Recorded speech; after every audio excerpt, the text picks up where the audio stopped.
Bueno, para ser bien precisos y hablando del tema literario que nos convoca también, ¿no?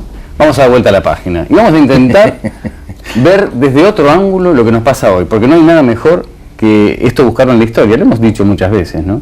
Hay un programa, que no se lo pierdan, ahora le vamos a preguntar el horario porque yo lo he escuchado a veces cuando vuelvo, ¿no? Que tiene que ver con la historia, que le gusta la historia no se lo puede perder y está absolutamente relacionado en sus últimos 2 libros también. Los 2 libros tienen que ver, estoy hablando de Felipe Piña y por supuesto de Pacho O'Donnell, que está acá con nosotros. Pacho, gracias por venir. No, gracias, un gusto estar con 2 amigos. Yo hablaba de algo que para mí es muy interesante.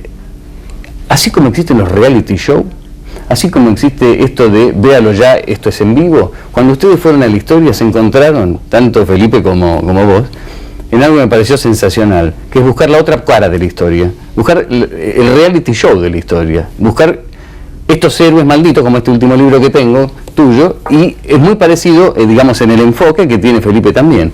Buscan la otra parte de la historia. Esto no era posible hace no mucho tiempo, y además creo que hay desmitificaciones como poco, ¿no? Yo creo que lo más interesante de todo es que la gente se prende de esto, ¿no? Sí, sí. Empezamos con Felipe y en una primera etapa con José Ignacio García Hamilton en Canal 7, en un programa que tuvimos durante... Luego fuimos echados de Canal 7 sí, sin, que, suele pasar eso. Sin que nunca nos explicaran. O sea, ustedes estaban desarrollando todo un tema cultural. Claro. Estábamos haciendo Historia Confidencial en Canal 7. Y luego la nueva gestión se ve que decidió que no éramos políticamente correctos o algo por el estilo. La cuestión es que no seguimos.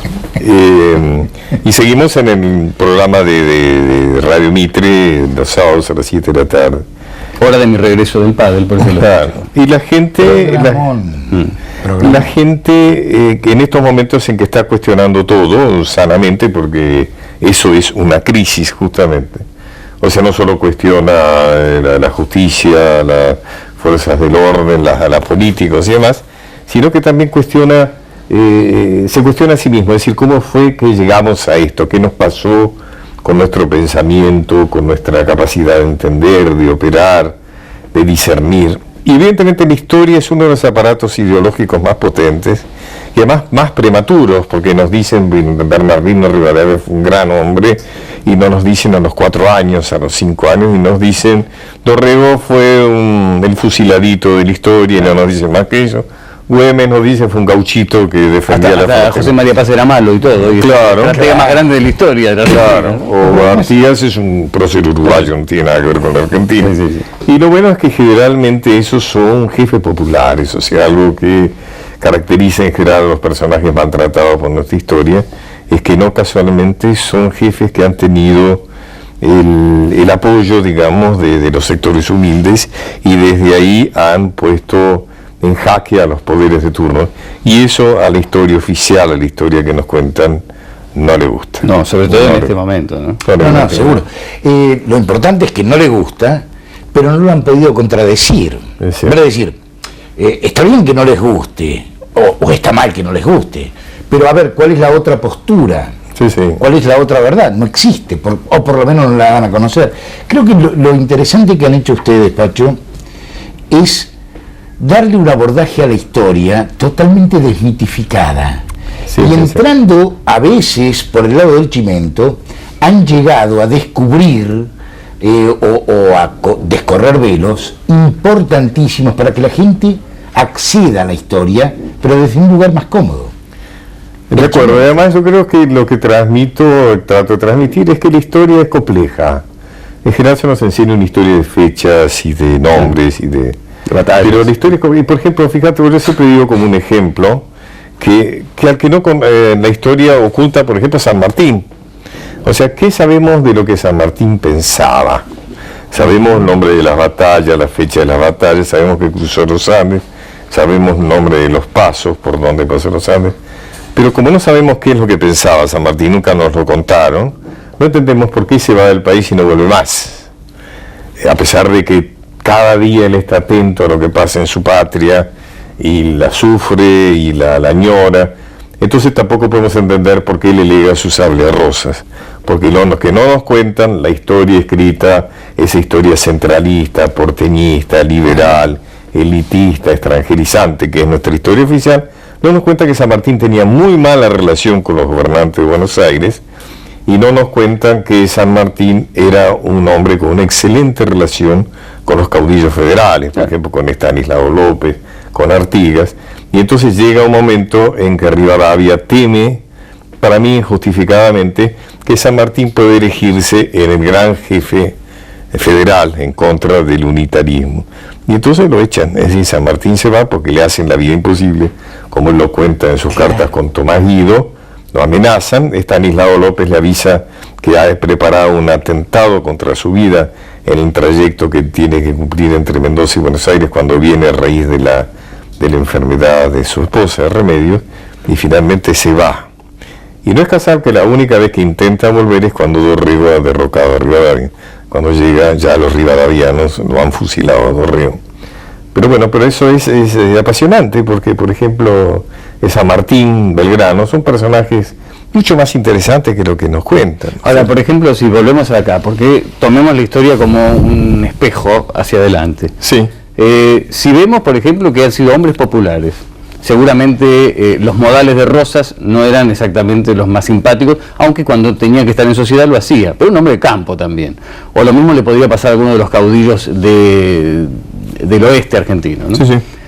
Ahora, ¿qué pasa cuando uno vuelve acá y dice, a ver, ¿dónde están los caudillos de hoy? ¿Existe un caudillo de hoy? Entonces, inmediatamente, el libro de historia más contemporánea dice, caudillos eran todos aquellos que quedaron en su provincia y accedieron a las gobernaciones durante un montón de tiempo, que ahora se cayeron a pedazos. Excepto San Luis, creo que no queda ninguno. Y de repente uno dice, bueno, pero la gente con raigambre popular tomaba cierto liderazgo y desde lo popular los iban impulsando hacia arriba, generando el miedo a aquellos que gobernaban. Entonces uno dice, ¿serán los piqueteros o es un movimiento aparte? ¿Serán los sindicalistas? Cosa que sabemos que no, porque son administradores. ¿Quiénes son? ¿Hay en la Argentina eso o ha desaparecido? Es muy interesante. A mí me cuesta mucho, no sé si es porque no estoy de acuerdo o es porque a mí personalmente me cuesta hacer traspolaciones, ¿no es cierto? Me parece que los personajes son también surgentes de las condiciones particulares, históricas, sociales en el momento. Pero si tomamos, por ejemplo, suponete el personaje de Martín Fierro, ¿no? El Martín Fierro es un personaje que toma José Hernández en realidad porque quiere criticar al gobierno de Sarmiento, quiere criticar ese país que está surgiendo, donde ya el gaucho ya encuentra el campo alambrado, donde ya los cimarrones ya tienen dueño, que son los aristócratas próximos al gobierno, que es un desplazado, ya no tiene lugar en la sociedad. Ese gaucho ya no tiene lugar en la sociedad, y en cierta medida podemos decir, de alguna manera es el piquetero de la época seguramente, ¿no? Y ese es el valor, digamos, y si entendés también por qué el Martín Fierro, que es de alguna manera un manifiesto político, lo empieza a escribir José Hernández en su exilio en Santana do Livramento, en Brasil, donde se tiene que escapar, digamos. Ese documento extraordinario, ese libro maravilloso, todavía no es reconocido como una obra literaria, por lo que podríamos llamar la inteligencia argentina. Sigue siendo un libro folclórico, un poema gauchesco, dicho así, un poco... Poema gauchesco. Un poema gauchesco, que es en cierta medida aceptación, pero relativa. No llega a ser... No llega a ser una obra literaria. Sin embargo, es un libro hermosísimo. Claro, ahí está nuevamente el problema, digamos, de nuestra dirigencia, con todo aquello que surge de la base popular, ¿no es cierto? No, seguro. Vos sabés que, vos recordarás, hubo toda una etapa en la que se habló de la imaginación al poder. ¿Cómo no? Muy bien. Una amiga mía, que es historiadora, Patricia Chornales, está en el Instituto de Itela, dice psicoanalistas al poder. Y yo te aprovecho a vos en tu otra condición de psicoanalista, porque ella dice que la Argentina tiene un problema de familia, porque tiene un padre ausente, San Martín, estuvo muy poco tiempo en la Argentina, tiene una madre con la que estuvimos a los tiros, los españoles, tiene una madre sustituta a Gran Bretaña, con la que, como te explico, entonces dice que hace falta un psicoanalista de familia en el poder en la Argentina. ¿Participás de esta broma? No, bueno, es una broma, ¿no? Sí, claro. Lo es, Pero me pregunto si desde aquel nacimiento, que es muy extraño, más las migraciones, más las inmigraciones, Argentina tiene un criterio propio o una condición propia, o hace falta un ordenamiento de qué naturaleza. Yo creo que uno de los grandes problemas de la Argentina es un espejo que no le devuelve la imagen que debería devolverle, ¿no? Es decir, creo que la Argentina es un país dolorosamente flaco en su orgullo nacional y en su sentimiento patriótico, sobre todo en los sectores dirigentes. Creo que por eso es un país que ha sido tan fácilmente víctima de la globalización, que no es más que la mundialización de los intereses de los poderosos, ¿no es cierto? Eso siempre es una mundialización unidireccional. Y eso muchas veces le echa la culpa a la inmigración. De eso yo creo que la inmigración puede haber tenido un efecto de acentuar eso, pero realmente el problema es que los ganadores de nuestras guerras civiles, y yo incluyo dentro de la guerra civil no solo todo lo que fue antes de Caseros, sino también luego las guerras las batallas entre Urquiza y Mitre, sí. Y también inclusive la guerra de la Triple Alianza, que es una clara continuidad de nuestras guerras civiles. Los ganadores de nuestras guerras civiles tenían un proyecto de país muy bien explicado cuando Sarmiento decía civilización o barbarie. Ellos pensaban que la única posibilidad de ser república era ser como los países que estaban del otro lado del océano. Había el proyecto de hacer sobre todo de Buenos Aires, digamos, una ciudad europea. Ahí sí se podía, de algo más, un país europeo.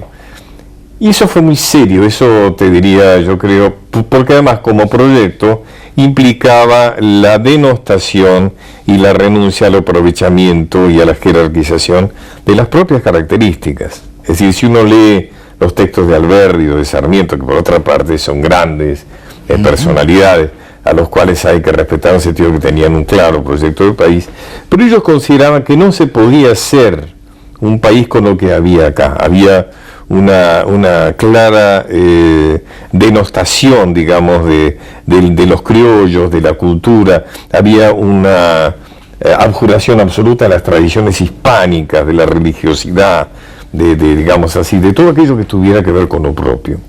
Cuando hablaban de la inmigración, lo que ellos querían era mejorar la raza. Ellos imaginaban un inmigrante rubio, alto, de ojos claros.